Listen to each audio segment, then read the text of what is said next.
Hi, it's a pretty significant day here at Next Level Carpentry.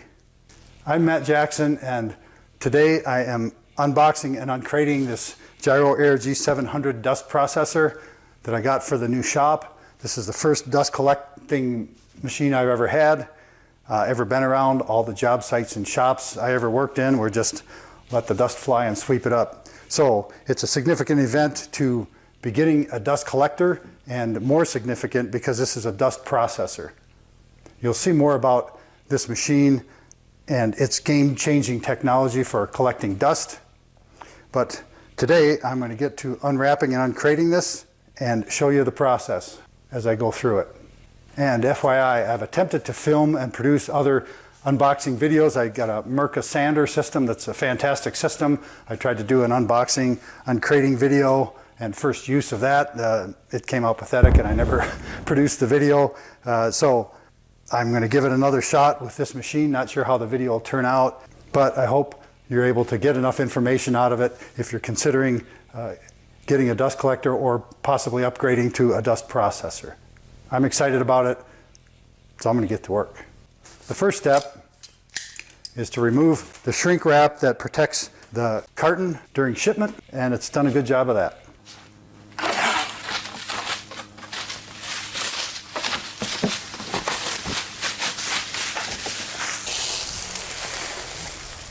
See what I mean? Like a kid on Christmas morning, it's tempting to tear into the packaging and let straps and cardboard fly to reveal the machine. But it's prudent to review the instructions that come attached to the outside of the carton before actually uncrating and opening the machine. Most importantly, the instructions say to remove the carton, but leave the machine attached to the pallet for initial setup. It also cautions that 2 people may be required for this process. I'm here working by myself, so I don't have that option or luxury, but I'm expecting that with a little careful Egyptian engineering, I'll be able to get this done quickly and safely. The instructions say this machine is very heavy, like 500 pounds heavy. Serious personal injury will happen if safe moving methods are not followed. To be safe, you'll need assistance and power equipment when moving the shipping crate and removing the machine from the pallet. They're not kidding, that's a great warning. And basically what that's telling me is, if this machine falls on you when you're moving it around, it'll kill you. And not only will it kill you, it'll hurt the whole time you're dying. So pay attention, make sure you're comfortable with what you're doing, get assistance, and anything else required to do this operation safely. With that initial shrink wrap removed, I'm going to get this carton down in the other end of the shop where I got a little more room. When it was delivered, you can see in the video, big white truck brought the machine in, lowered it with a lift gate, pallet jack, moved it to the door. Everything is great. From here on out, it's Egyptian engineering.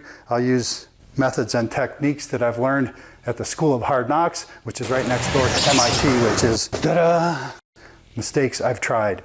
So I'll use an Egyptian process for getting this over there. That process involves a couple simple 2x4s and 4 pieces of Schedule 40 PVC pipe, 1.5 inch diameter. I should have a plaque on the wall for Egyptian Engineering 101, which is the process I'm about to use.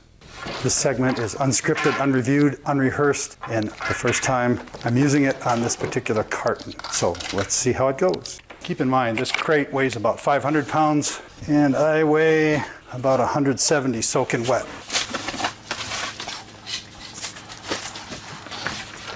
Skinny guy like me, sometimes I gotta run around in the shower just to get wet. You just want the ends of those 2x4s lined up more or less.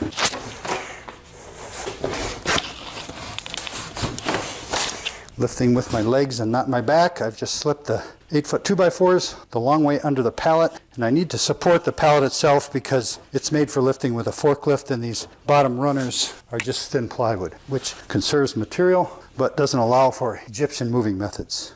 I'm going to drive a couple of these 1.25 inch by number 8 square drive screws through the pallet runner into the 2x4 on each side, just to keep the 2x4 and pallet together.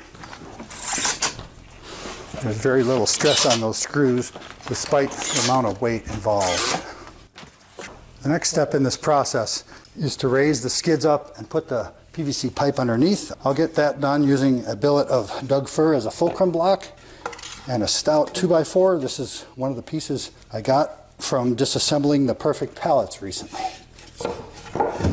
Those two things combined with my weight are enough to easily lift the pallet up and set a piece of PVC pipe underneath. This is complicated a bit by the pitch to this floor that leads to that trough drain. That's a wonderful thing, but it does complicate stuff like this. But with one piece of pipe, slip them underneath that 2x4. A little push should be all it takes to move this.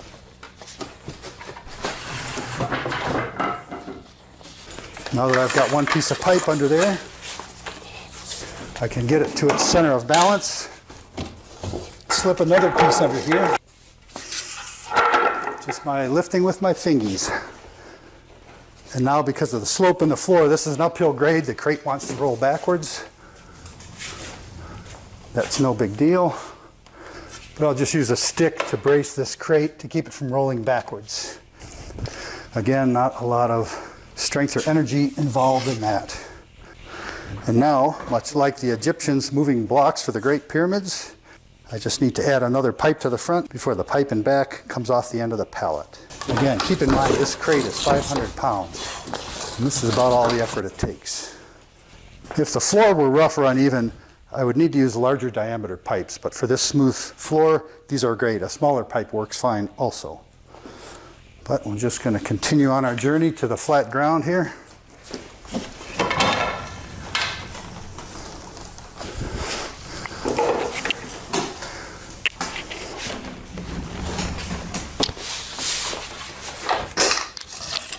And one last pipe gets me where I want to be.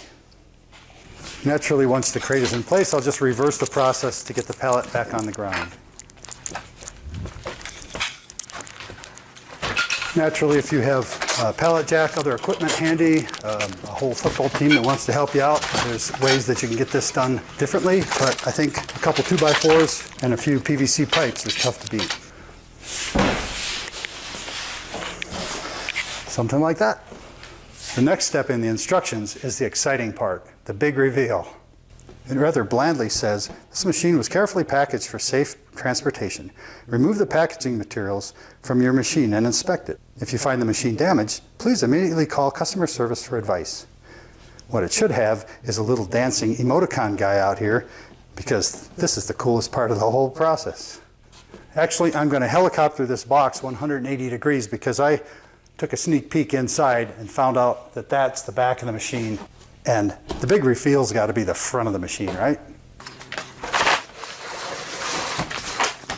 A smarter guy might have thought to peek in the box ahead of time before moving it over here and could have done that repositioning in the same set of steps, but I'm not necessarily the sharpest chisel in the box. Regardless, it's showtime.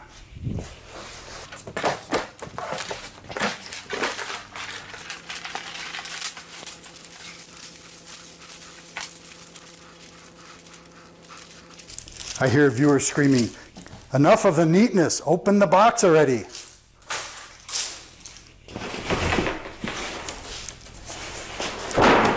Woohoo!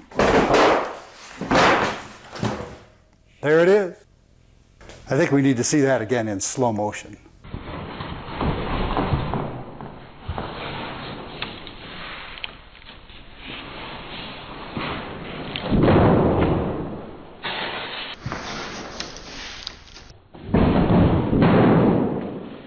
And I wouldn't be completely surprised to find out that there's an engineer out there somewhere that designed the packing for this crate so that it would unfold just like that. That was pretty cool. Well, the next step is to move the packing material aside and finish inspecting the machine for any potential damage. There's a bit of a crumpled corner on this cardboard, but that doesn't seem to be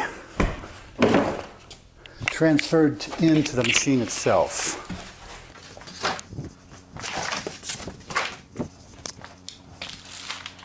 Again, I'm using scissors to remove packing material so as not to scratch the contents. And it looks like shrink wrap secures a large overlay bag inside here, which I'll keep for some time just to keep dust from other things off the machine. One of the ways I keep my small shop functional and profitable is to make everything mobile so that configuration can change depending on the diverse tasks that I'm doing at any particular time. And for this, I'm going to get this table saw out of the way for better access to the dust processor. And in hindsight, I should have wheeled the table saw out of the way earlier, but here we are. Let's take a closer look at the machine. I'm going handheld here for a walk around. I hope the audio doesn't get too goofed up with two microphones fighting each other. This is the front side of the machine. The access drawer for the dust bins is there. The filters are in this end. Cleanouts for the filters are down there. Coming around the back, not much going on here. This is the side that goes up next to the wall, but not too close to the wall when it's operating. I recommend about 18 inches or 15 inches of clearance in the back so that the machine can breathe. Power cord down there. There's an inverter, electronics, motor, and blower inside this end compartment. And here's the controls that I'll get into more when I actually fire the machine up. And now that I'm satisfied that there's no freight claim for damage on the machine itself, and the next thing on the list is to inventory the parts that are inside the machine to make sure everything's here. All parts except the main unit are positioned in the dust collection box. I just need to open the front door and get them. You can access the door by rotating these two knobs inwards towards each other to lower the door. The heavy-duty release lever lowers the dust bins so that they can be pulled out to park on the lid. Inside the dust bin are extra dust bags. Inside another bag is a clear plastic Y connector for a 4-inch inlet and a smaller one on the side. A length of plastic flex hose for hooking the dust processor up to a machine. Have the handle for moving the machine around in a bag, and a set of ball driver hex keys for machine adjustment and setup. So I'm pleased to say all the items that are supposed to be shipped with this machine have been. Sweet. Now that I've inspected the contents and removed the items that were shipped with the dust processor, the next step is to remove the dust bins from the tracks and tray to access shipping bolts that are in the rails underneath the dust bin parking spot. There's 4 18mm bolts that go from the metal rail down underneath the pallet where there's an 18mm nut holding everything together underneath.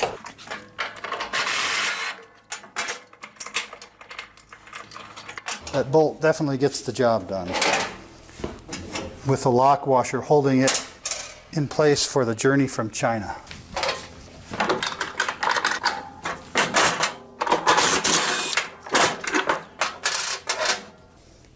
I'm going to have to get a little creative to hold those nuts on the bottom in the back, which sometimes involves a little creativity. 4 bolts down, none to do. Nothing to it. I just don't want to tell any of my friends or Chip that he's been replaced by a clamp. The last step before lifting the machine from the pallet is to turn the red crank handles to raise the feet up until they're about 1 inch off the pallet. Once the support legs are raised up, the machine is unstable on the pallet. It kind of rocks back and forth. But the next step is to use 4 eye bolts to lift this machine and remove the pallet. That's all simple enough when you have straps of the perfect length and a forklift handy.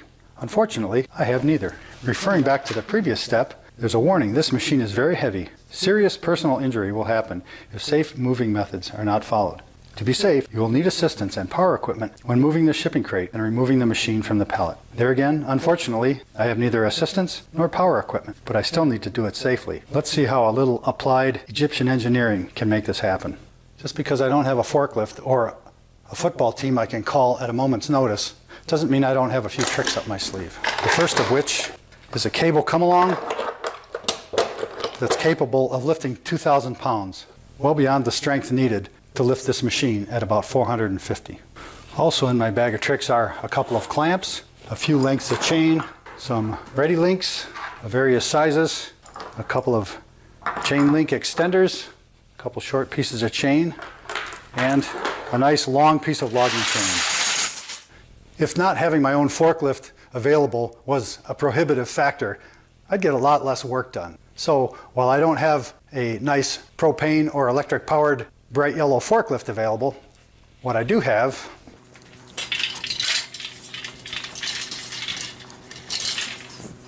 is this lightweight scaffold, which is easily disassembled and stored, but also has a working rated capacity of 1,000 pounds, more than twice what's needed to lift this dust processor.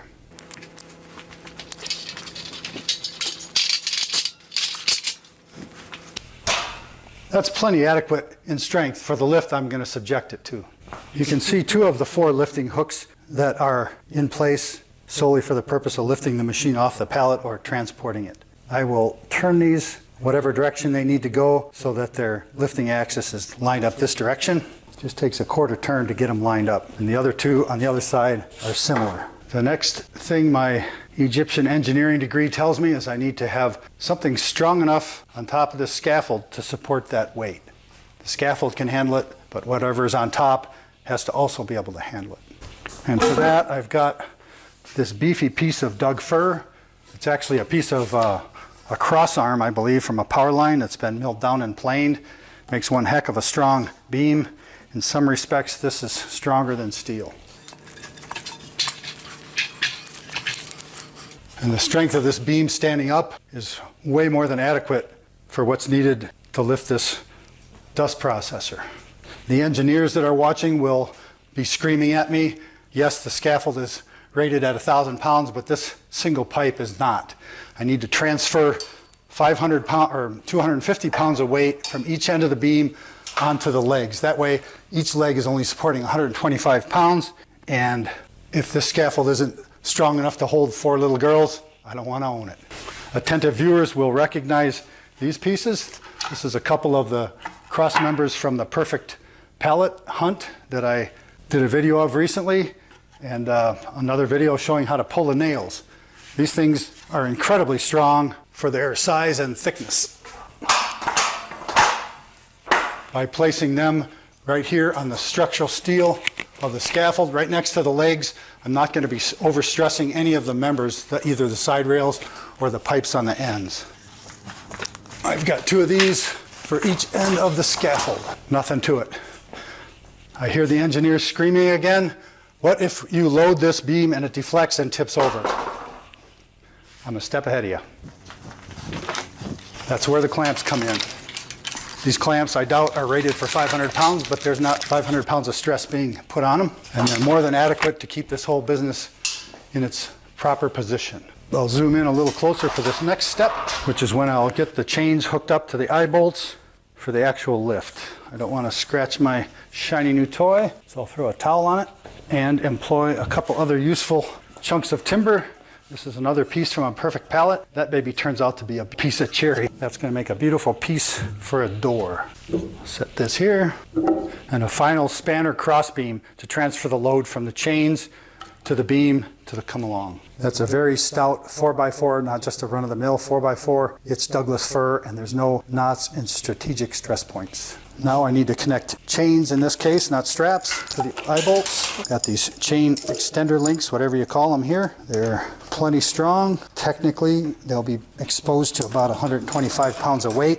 If that chain can't handle it, I don't want it. I only had 2 of the chain extenders, so the other 2 eye bolts get a ready link. Again, I don't know what the rating of this ready link is, but it's got to be more than 125 pounds, so I'm not going to worry about it. This is why I want these hooks oriented this direction so they pull nice and clean. And don't try to bend the top of the hook over through the loop. Second verse, same as the first. And savvy viewers are more than aware by this point that I rehearsed this part. I had to do some digging around to find the various lengths of chain and make sure I had enough connections for everything because my rigging equipment inventory is a little sparse. Now it's time to move my scaffold gantry back into place. And I can lock a couple wheels down just to keep things from getting out of control. On my previous run through, I determined that the center of gravity is basically right in the center of this glass viewing window of the dust separation chamber. So I'll set my other chain up right about here. It's really difficult to get a good camera angle for this. Basically, I'm taking 2 wraps of the end of one log chain and then using a ready link to keep the loops from slipping. And then I'll hang 1 hook of the come along through the double chain loop. And then I'll repeat the process with the other end of the log chain for a double bottom loop. and hook the come-along chain to that. And now I can attach the handle to the come-along as the final step in the setup process to give you an idea how this whole setup needs to work. And this is when a camera crew, some lighting techs, a sound guy, a couple of gaffers, it'd be really nice to film this lifting process. As it is, the camera's just going to sit there and whatever you see is whatever you see. Come to think of it, a makeup artist wouldn't be bad to have on the staff either. You can see this is easily lifting the weight, but I failed to center my lifting point over those two dust observation ports, so I'll have to lower it, move the chain over, and give it another go, which is pretty easy to do by shifting the beam over and giving my gantry a nudge to line everything up over the new lifting point. Let's see if that's any better.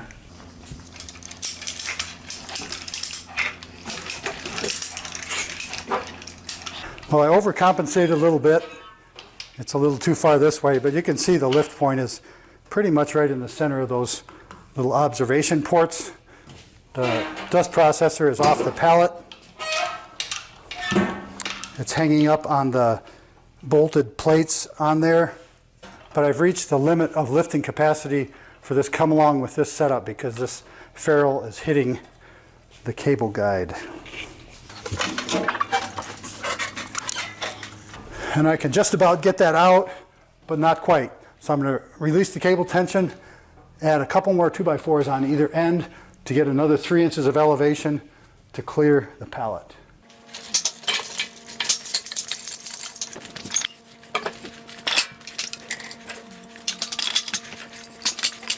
I will need to upgrade my clamps.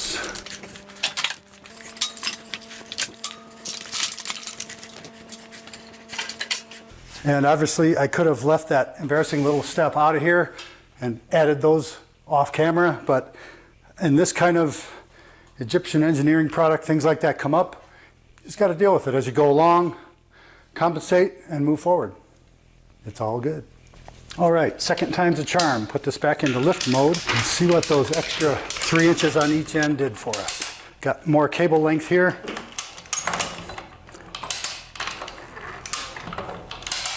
The machine is easily swinging in the breeze on this whole setup. At this point, I could unlock the scaffold wheels and move the scaffold. As my 450-pound mobile is spinning under the scaffold, I can just slide this pallet out of the way. No forklift, no big deal.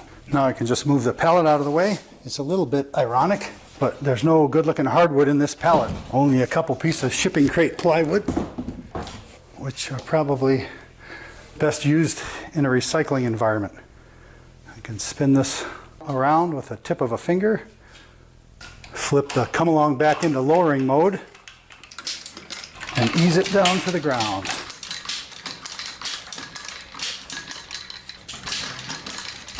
Until the machine settles down gently on its own rollers. Well, for some people, the only thing left to do is to back up the forklift, park it, and shut it off. But as it is, I've got to tear down this scaffolding gantry and put all this rigging away, and we'll take a closer look at the machine itself. It's kind of fun to think about these pallet parts and their journey since the perfect pallet search to being found, to being cleaned up, and this little diversion into rigging for a dust processor. And eventually, shavings from those pallet parts will pass through this very dust processor. When I get to making that shop door, where the next step is to put the mobility handle on the end and fire it up.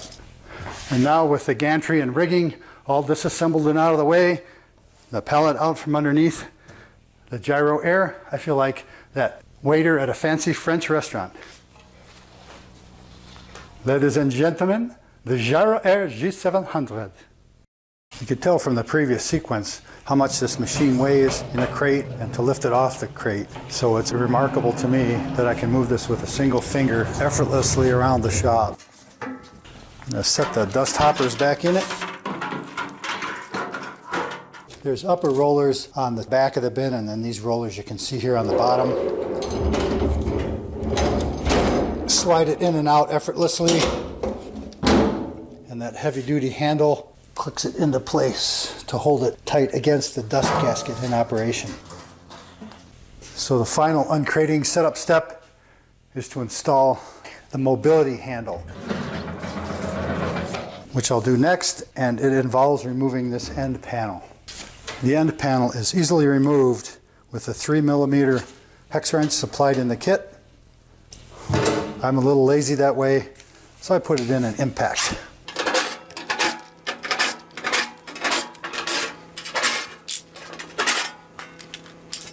Not only do we put the handle on, but we also get a peek inside this cool machine. The handle is held in place with 6mm cap head screws that are easily slipped into place through the open end of the cabinet.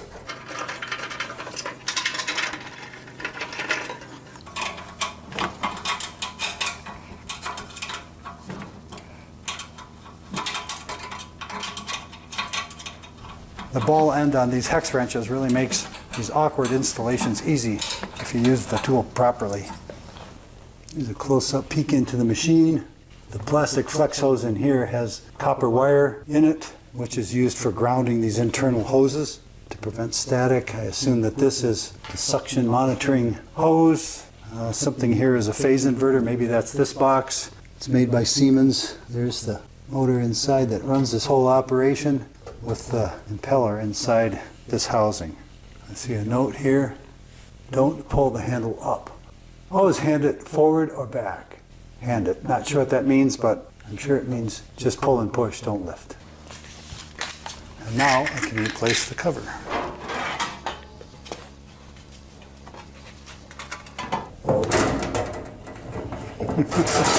Hey, get back here. The machine moves so easy, I gotta chase it to put the cover on. As with any machine screws, it's a good idea to start them by hand so they don't get cross-threaded and strip out. This cabinet has a nicely textured powder coat finish, and the cover fits nice and flush and snug in this recessed spot on the end of the cabinet.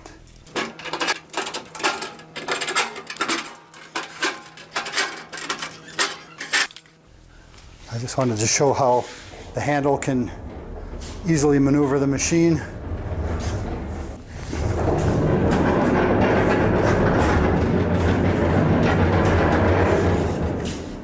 If you ever have need of a 450-pound dance partner, this is the machine for you. I'll put it back on, I'll reposition the machine to plug it in, which is quite easy to do with the handle and those easy rolling wheels. I've wheeled the machine into position and now just need to plug it in. This is a 220-volt single-phase plug-in. I believe it's a 20-amp configuration, which is what the breaker that powers this outlet is rated. And with the cord plugged in, a power switch back here energizes the machine. The controls on this panel are explained in the instruction manual. There's a couple plastic protector covers on these dials, which I can take off of here. Almost like unpacking a new cell phone, right? The beep and the humming sound let you know that the machine is energized. Energizing the machine lights up the control panel. Turning this control knob adjusts the speed range power setting for the machine so that suction can be adjusted to match the requirements of the machine it's hooked up to.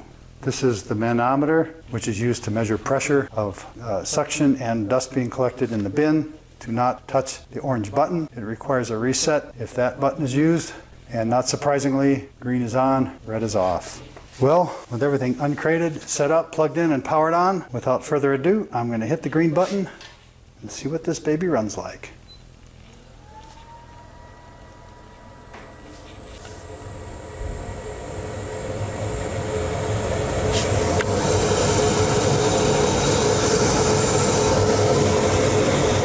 Well, there you have it, folks. The initial startup of the brand new Gyro Air G700 dust processor in the Next Level Carpentry shop.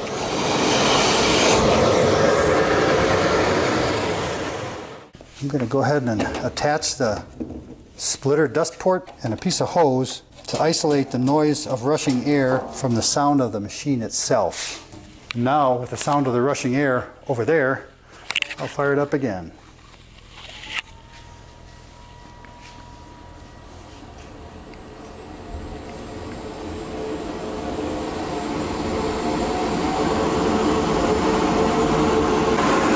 So it's running at maximum suction now. I'm not sure what this audio is going to sound like. This noise is not painful at all to listen to. When it's set up all the way, I'll have easily twice as much hose connected to it, and it'll be running through a machine. Because the sound of rushing air is still most noticeable with the machine running.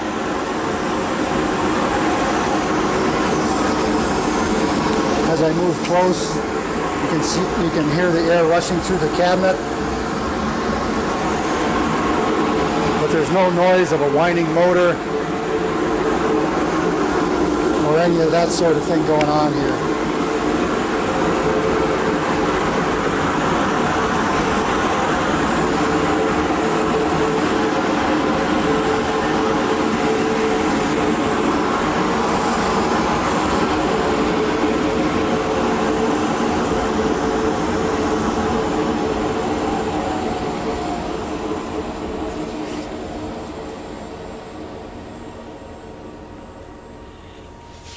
Well, the fact that I can even stand next to or in the same room as a dust collector or a dust processor with it running is pretty remarkable. But I've shut it off to take the sound of that rushing air out of the dialogue as I wrap up this video. A significant thing in the big picture is that through the process of contacting Gyro Air and talking to them about purchasing a dust processor for my first ever dust collector has resulted in the arrangement where Next Level Carpentry is now an ambassador for Harvey Tools and the Gyro Air dust processing machine and its technology.